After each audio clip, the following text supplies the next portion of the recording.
All right, everyone, welcome once again to the Exit Your Way Business Roundtable.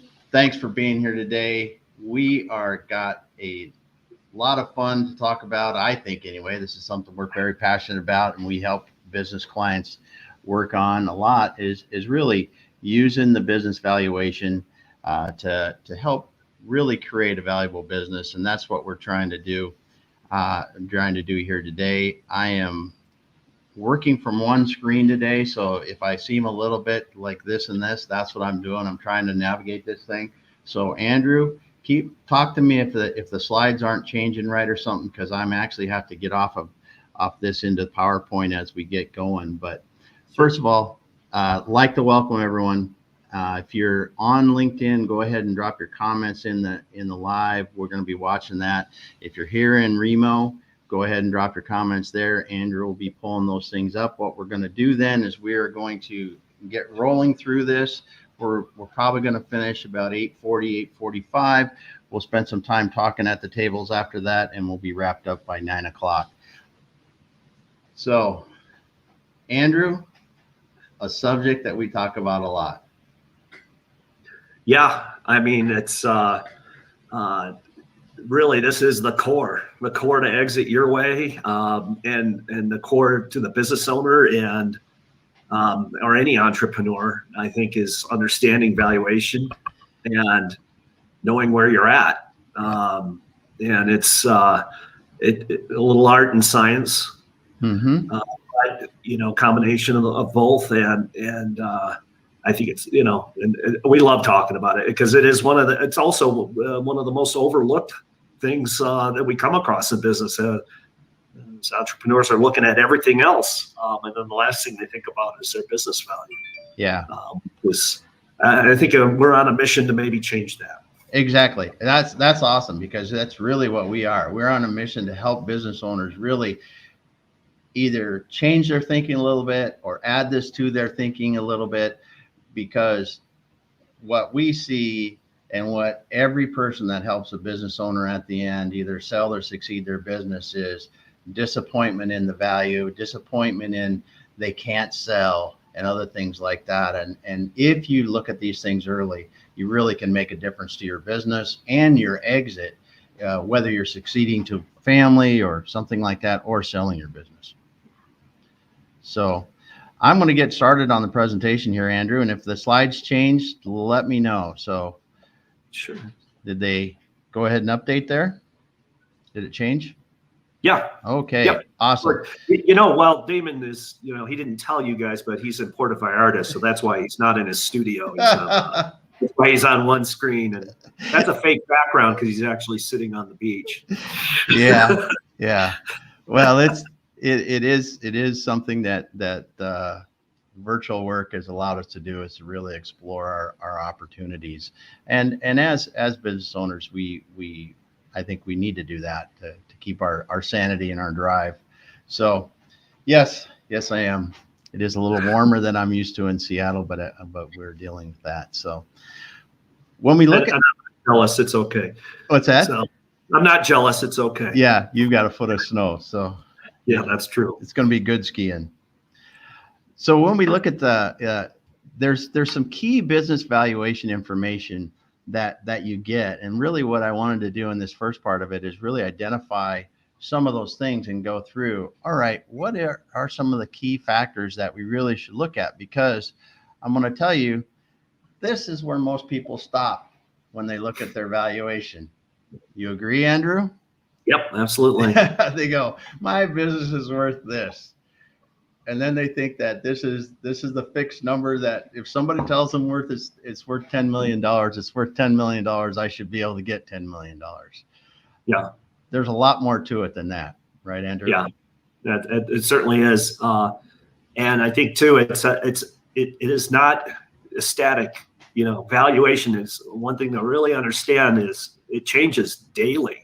And we know this, we all know this, and we should know this, but when they have this idea about a number or a multiple that they're looking for, this is one of the, if you don't really understand how that value moves from day to day. And like I said, we do know this because just look at the stock market. Those are businesses too. A lot more information in there about those businesses. But, every day, that's why we report, you can go into the paper or go on the internet and Google your stock that you own, and you can see what it's worth today and what it's worth trading at tomorrow. But they have a much better system for it than the small business owner does. Yeah. So, but that one of the, this is probably the most valuable information that you need to know. And it's in order to make the right business decisions, right? Knowing where you're at, and then you can determine where you want to be. Yeah. So the number, it obviously, as you said, Andrew, it is very important understanding your number and where you're at today, because as we go through this, you'll be able to see some of the things and why knowing your number is important. But also we're going to show some of the other things that you really need to consider. And this is the next thing that happens, and really the current value multiple of your business. There's going to be different things, that different multiples. And talk about these again real quick, Andrew, the multiples, revenue multiples of EBITDA, multiples of cash flow, those kind of things that you're going to see. Mm-hmm.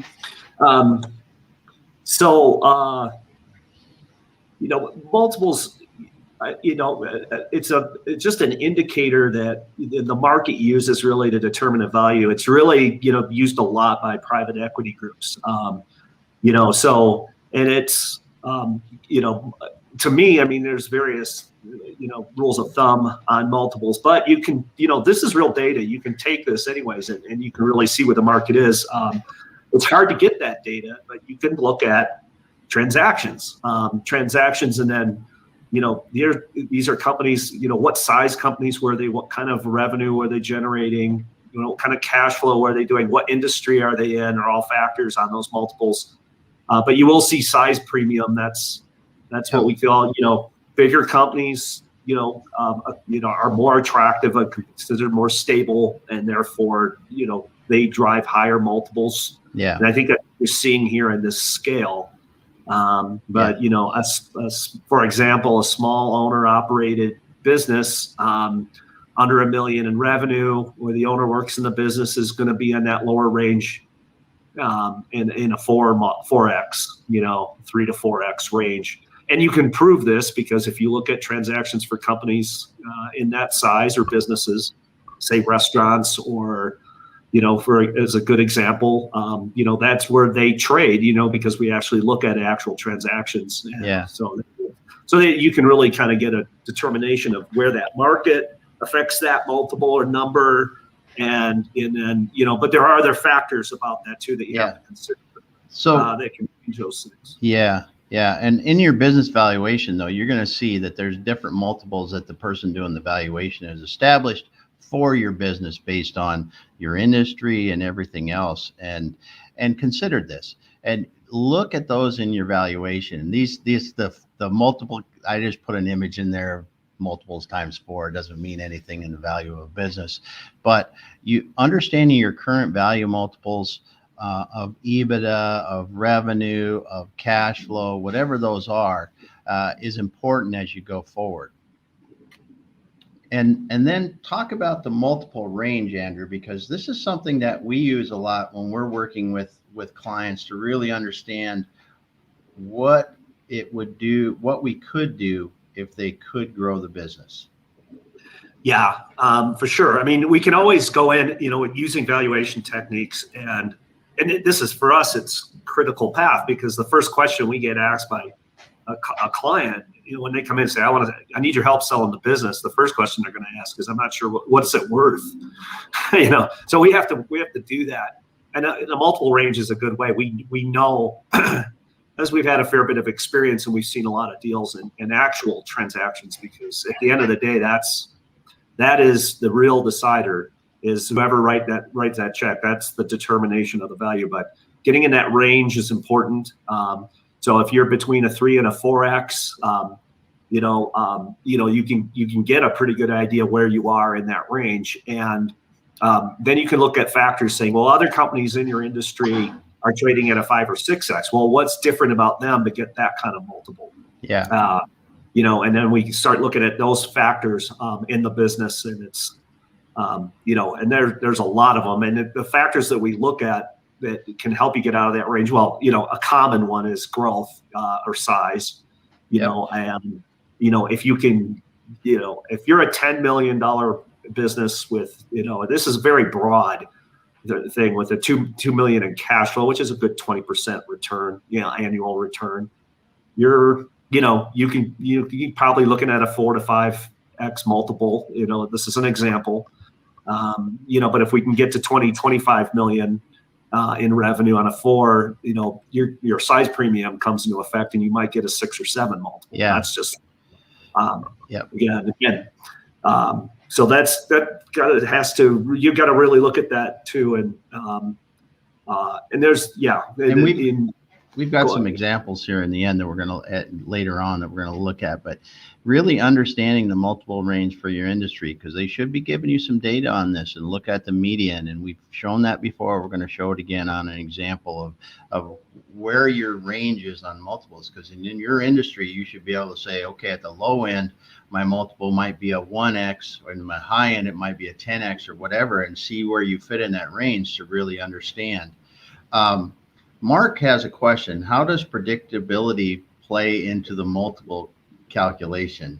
That's a good one, because it does. Yeah, absolutely. Yeah, very, very good question. That's, recurring revenue. Yeah. That's the most important thing.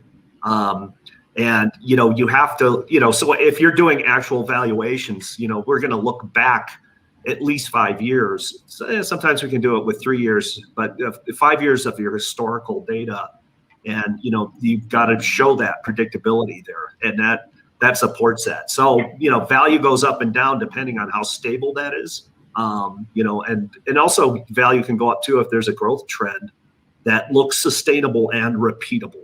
Yeah. And those are factors that we. There's mathematical things you can do to discount those, and understand mathematically how the numbers work that will discount that predictability if it is predictable. And then there are others, which is really just understanding the customers, the market, stability, outside factors like that as well. Management, experience. We'll go through some of those as well. But, when we talk about this, the current, we always stop at the number, then we should dig into the current value multiples, and then the multiple range. We understand that. And then go back to the multiple thing again too. And I do want to reemphasize, this kind of scale is only for small privately held businesses, small, medium-sized businesses. This is not publicly traded companies. And to give somebody an idea about what that is, currently of our GDP, 51% of our GDP comes from, a majority of it comes from small, medium businesses, the lower middle market, whereas 49% is then the big publicly traded companies, and their multiples are way higher than these. That's why everybody wants to go public. Yep, and it does. And as we go through the multiple range, we talk about another key piece of business information, or business valuation information, that's often overlooked, are the industry benchmarks and how your company compares to industry benchmarks. So, Andrew, how does this really affect your valuation, and how can you use this to improve your value over time? This is great information too, and because the information that you get on actual transactions happening is very difficult to attain, and the benchmarking data is something you can get fairly readily, mostly because of the banks. The lenders are compiling this kind of data constantly, and they use it as a risk management tool. Whether they give a loan to a person, whether they understand some of their, if their assets are in trouble, they look at benchmarks and you can identify that. And on the other hand, you can also use benchmarking to see kind of where you land within your peers. And see where you're out of line, or where they're, and you can use it to identify opportunities to improve your processes too. And some of them are not things you can fix necessarily. Yeah. And we're going to talk about that later and show an example. And this is what we're going through are these things. And then we're going to show examples of how we've helped clients or how you can use it in your business to really start measuring some of these things. And then ultimately, the other piece that I think is really overlooked in the valuation are the business risks that you identify as you go through the valuation process. So, Andrew, when you look at that and we're talking about business risks, what are some of the things that you really think that people overlook in this part of the business valuation? Yeah, I mean, business risk is everything.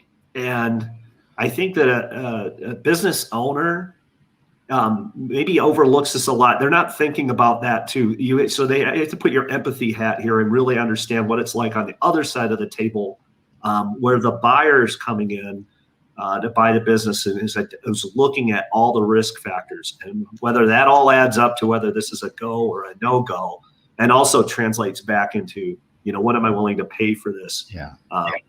But risk, business owners don't necessarily think about risk because they've took the risk. They've been doing it for so long. They took the risk from day one, so it's there. It's been in the room. It's not like the elephant in the room.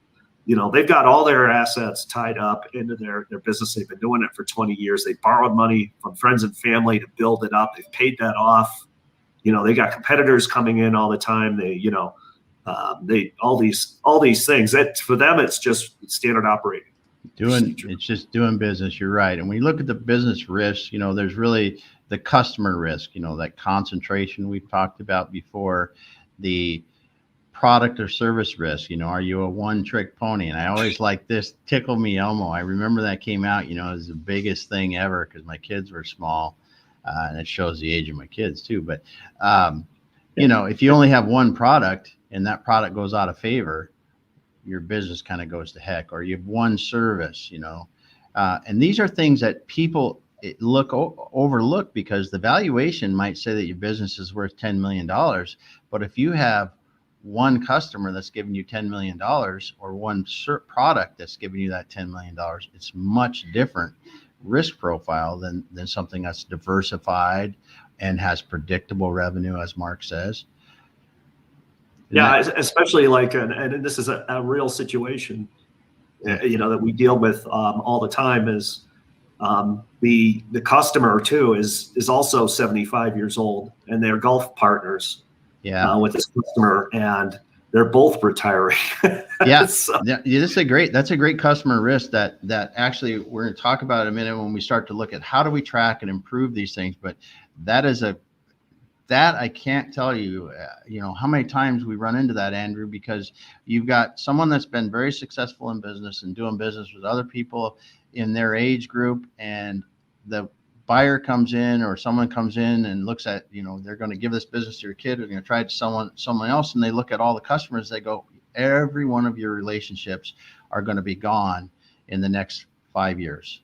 Mm-hmm. And that's a big deal to them. So it's, your customer risk, your relationship, and all these things play in. And then when we look at this, again, the same thing in your management team. Do you have a vibrant team? Do you have a team that's going to be there well beyond the transition? This is legacy. Yeah.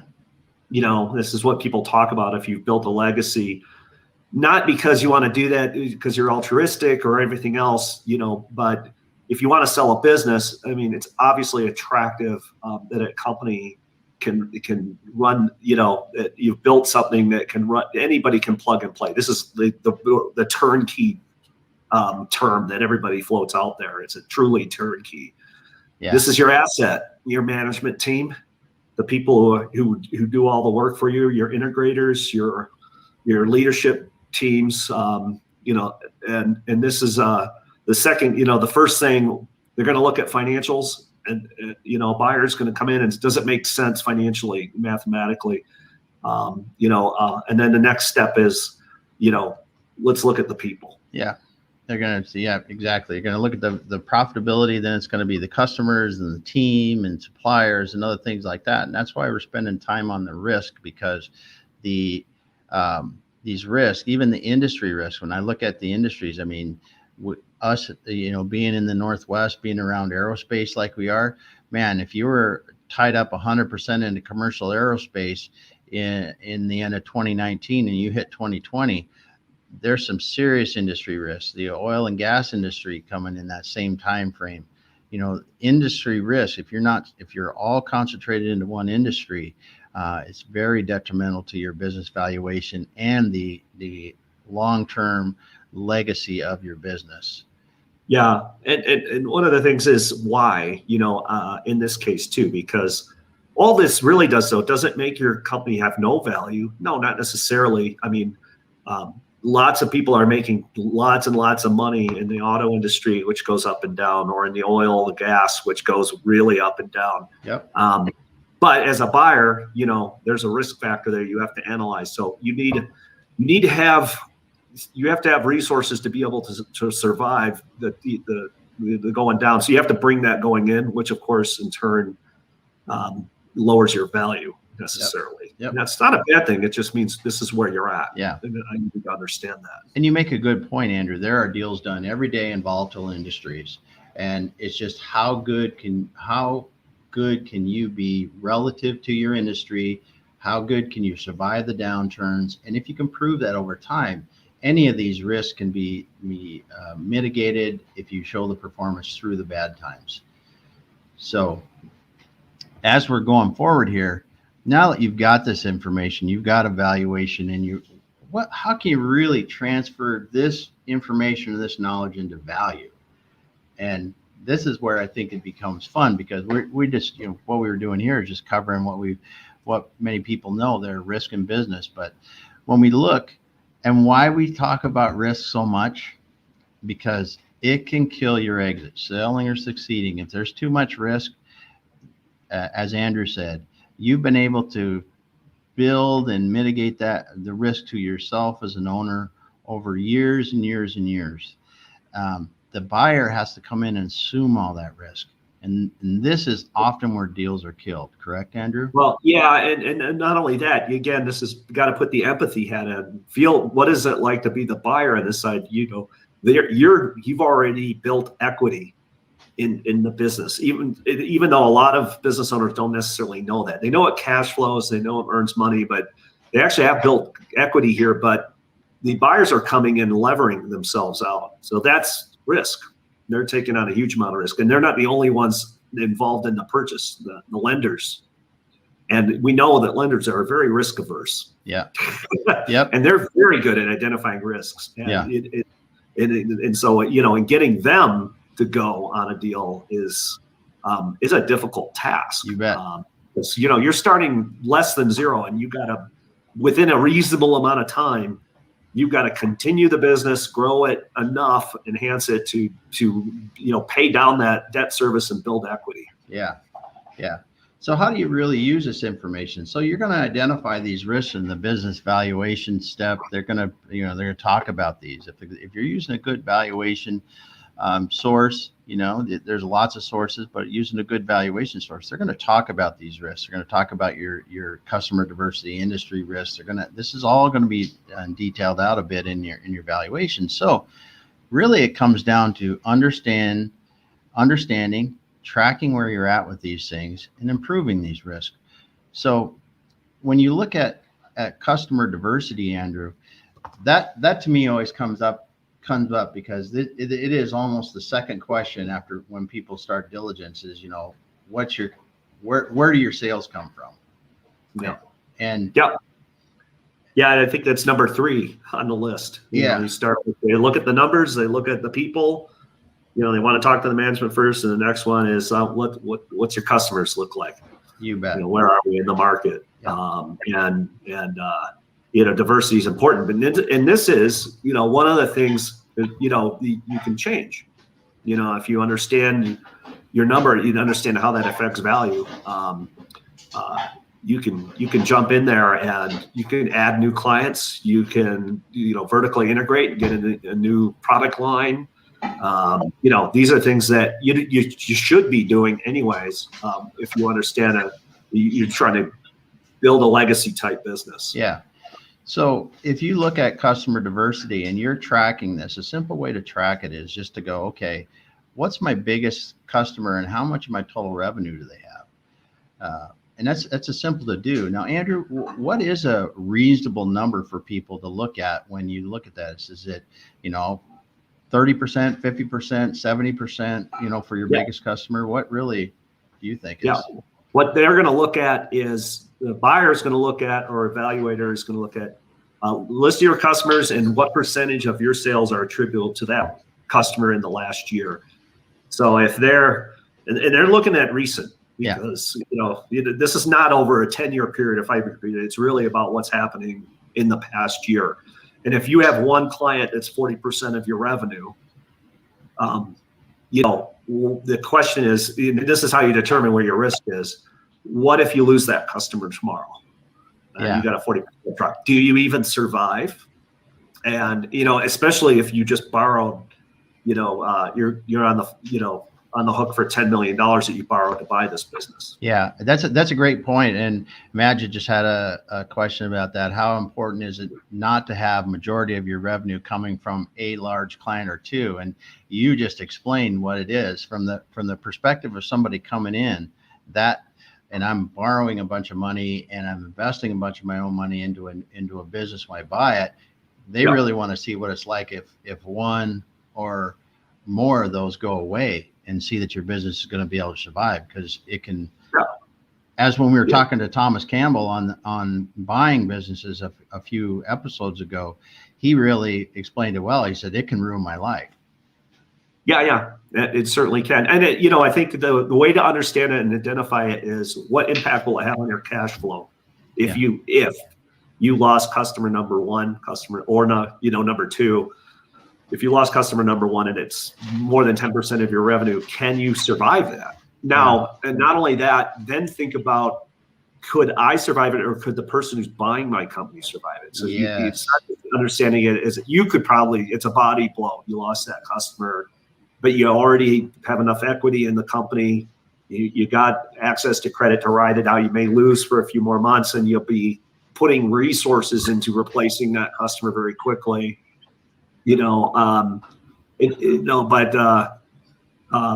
you should be doing is not waiting till that happens to go and get, a more diverse customer base. If you see that's going to, if I lose that customer, I need to be working hard to make him less of my revenue stream. Yeah. And it's a great point that you brought up there, Andrew. And I'm just going to get a little more detail into this really quickly. The existing owner today can survive that customer going away because they're not paying the debt payments on the loan for buying that business. So as you said in there, and you said it quickly, but this is really key. You have to be able to, as the new owner of the business, survive losing that major customer. And that includes an additional debt payment that you're probably not doing right now. Yeah, you don't think about that, right? Those are the hurdles that the new buyer. You do need to think about that, because that's part of your evaluation when you look at customer diversity. Yep. And Pete, at the end of the day, too, I mean, this trickles down and more into valuation too, because if you're too dense in your customer spread, then the banks aren't going to lend you money. Yep. That leaves you out only be able to sell your business as a cash buyer, which limits your market and lowers your value. Yeah. This is one of the biggest ones, and Pete talked about it here in the comments too. He said it's something they learned in their business that was so important. No single customer makes up 10% of the company's revenue now, and it's right, because a lot of companies have. Some have 70, 80%, and that's fine. As you said, Andrew, you could survive that maybe as the current owner, but when you're paying a loan off as a buyer of a business or the next generation of the business, it could kill it. Yeah, and there's exceptions. Yeah. Especially in aerospace, or if you're a supplier to a big industry like that, which is those conglomerates, or you're a contractor for military or government contractor, government's the best customer in the world. They're a tough customer, but the banks understand. Okay, that's fine. 90% of my my clients is to the DoD sales, but because they don't have high margin, but they get paid. They're good customers, and they don't generally remove their supply base. So so the risk is a little less there, but man, those companies too, and I've worked with them directly, and Damon and I both have, especially in aerospace, where we were specifically working with these companies to help them diversify away from Boeing work or those big primes, and it's a very difficult thing to do. Yep. And Pete's got he's looking at an acquisition right now where a competitor's got 66% of their business with one customer. And you're not going to be able to pay much of a multiple for that. Or sometimes even we've seen, and we go in as that part of the business is carved out from the rest of the business, and that's paid more on how much of that business remains over time. And the value is tied to that. There's lots of different ways, but it sure hamstrings the person trying to sell or succeed the business if that customer diversity is not there. Yeah. So I'm going to run through these other things quick, because each one of these things, just like the customer diversity, come up with a measure in your business for it. Understand that and understand how you're improving these. Just the same thing with products and services. Diversify revenue from products and services or channels of sales as much as you can. And looking at your management team, really understand, is that management team ready for the next 10 years? And are they doing the appropriate things? But come up with the measures really to understand, am I making the changes to make these risks go better? Because in the end, as you improve these risks, you improve the sellability of your company and the value of your company overall. Yeah. Well, I think one of the things too is you can increase your value just by acknowledging that you have a problem. Yep. Right. So if you do have a customer diversity problem, that's fine. That's what it is. But the other thing is to have a strategy behind that to mitigate that risk. And if you can you present that to a valuation or to a buyer, and for example, this is a pretty simple fix. We just need to add 2 more clients, and that customer mix will flatten out. And here's our sales team. Here's our sales strategy. All that's got to be on paper. It's processed, and there's people working on it. And these are our people who are good and experienced at doing this. You can pull even without eliminating the diversity problem, customer diversity problem. You could probably get a buyer to go, that's acceptable, because I could see they know they have a problem and they're working on it. And I believe in the team that's in the strategy, they're going to get it done. Yeah. So, even that little step will help. So again, there's nothing better than just adding a couple customers. Yeah. And again, these risks can kill your exit, and you gotta be able to mitigate them and show that you understand them and you're working on them for that to make that successful. And I think one of the things is maybe this sounds hard, but in my experience is when I go into companies like this too, where everybody's looking for what's happened most currently in the last 12 months. This is really important to understand. And so if you get to work on that now and you want to sell your business in the next couple of years, you can, if you can accomplish some of these goals on the strategy, you're going to help your value a lot. I mean, it can really jump up and help the business get sold.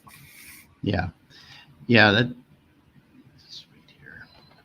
But I think I worked with a company before that was about the 3 or 4 million range right after 9/11 happened, and the owner doubled down in a recession, and he was smart about it. He's putting money into sales and marketing and grew that company up. And one of the things I learned from that experience was, that size company, it doesn't really take that much. It's just elbow grease. Yeah. Really go in, and he goes, if we really put our mind to it, we can have a big effect because we're not that big a company. Yeah.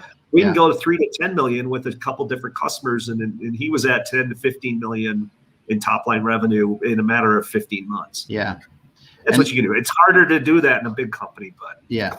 And that's why, honestly, that the majority of the privately owned companies are this is very much in their control and their ability to do this. And so when we look at the other factors in this, and we've talked plenty about risk, and you need to understand them, you need to be mitigating, but when it comes down to really tracking and improving value, there's one thing that I think that you got the valuation, and using this valuation information, one of the things that we really discovered is add the enterprise value line to your financials.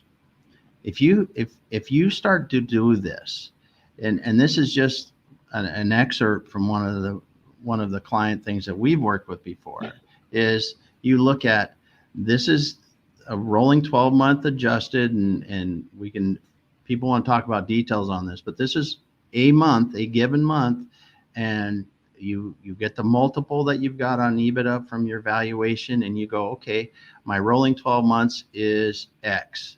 Now this is I get my multiple from my valuation. This is my approximate enterprise value. So Andrew, how does this really help to focus people and keep the attention on the terminal exit of the business? Yeah, and I think this is one of the first things we put in place when we start working with a client. And again, this is a monthly measure. Yeah. Right? Every month you're looking at what did I do for the last 12 months? And the reason we do this is how did we perform over, this 12-month period? Because this is what the buyers look at. And this value, if you start tracking it, you're going to be surprised how much it changes up and down over time. And you really want to see what that trend is, right? Because the buyers are going to come in and go, I'm looking at your trailing 12-month EBITDA. Oh, okay. Why are they looking at that? I've been making, $1 million in EBITDA for 10 years in a row. They don't care about what you did 10 years in a row. It's what have you done for me lately? And this is the central part of our talk and negotiation when we start dealing with getting an actual offer on a business, is that 12-month period, and good or bad. And, it takes time to sell a business, so you're talking, 4, 5, 6 months with diligence and everything that needs to be done. And your EBITDA can drop. Your rolling 12-month EBITDA from one month to another. If it drops, deal's dead. Yeah. And that's really, really a great point there, Andrew. And this is where you want to start doing this early and get used to it, and get get used to making sure that value continues to inch its way upward as aggressively as possible. And Mark's got a good question. He said, what's a seller going to probe to determine if an upward trajectory in sales or EBITDA in the past 12 months is sustainable or repeatable? It's an awesome question, Mark. And this is going to be one of the future things that we're going to go over, because when you go from the history, you go forward, and we really have to look. And this is where Andrew gets really excited, and I do too, because if we've taken the time to lay out an annual budget and where we're going to get to those sales, not just put numbers on a piece of paper, but go to the level of our sales are going to increase in this product or this service in this channel. And then we're tracking that throughout the periods as we go forward. What we've given is we've laid the foundation in historical data showing that we said we're going to sell $1 million to this place, and we have. And then you turn around and you go, okay, we've shown that we're going to do what we've said in the past, and this is where we're going in the future. And then Andrew, how does that help in the sale of a business when you have that information, as Mark's saying? Yeah. And I think, one of the things that, we say in this business is, the forward, you look forward and you say, that's potential. We're going to, we're sitting at 6 million in trailing 12-month revenue right now.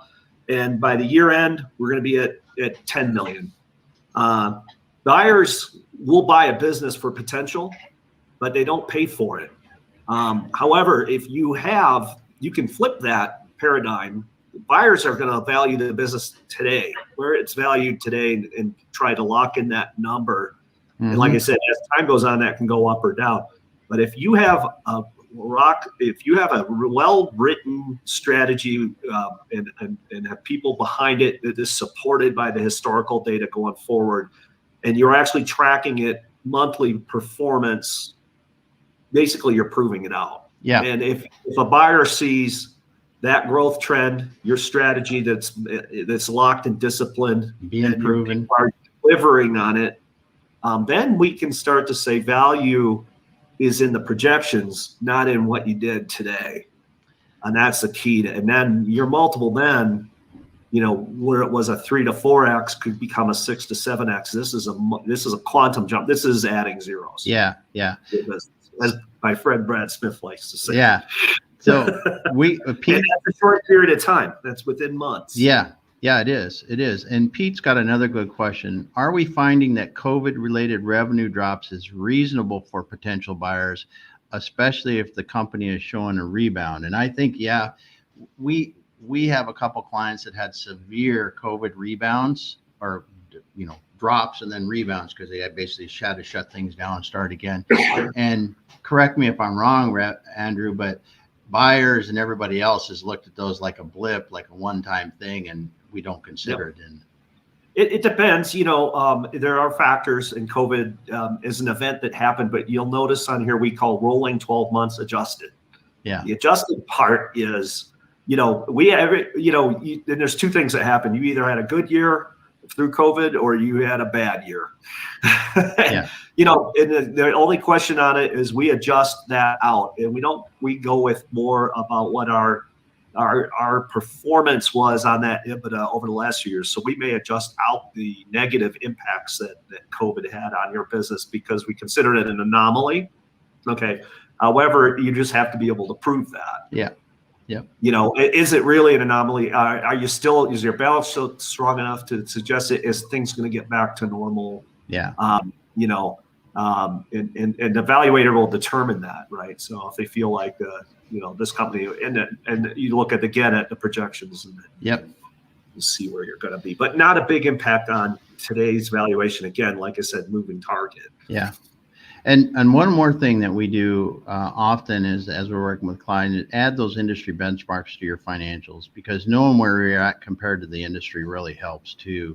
It helps to substantiate value. It also makes you, when you're looking at the medians and where values tend, if you're using the right industry benchmarks, it can help you demand a higher value than the average for your business.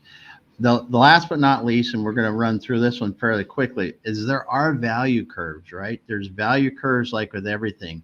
And as your profitability goes up, as you move to the right, your value multiple goes up. And there's where the steep part of the curve is typically where, if you can get into that steep part of the curve, as you go left to right from that first red line to the right a little bit, the value multiple can change a lot.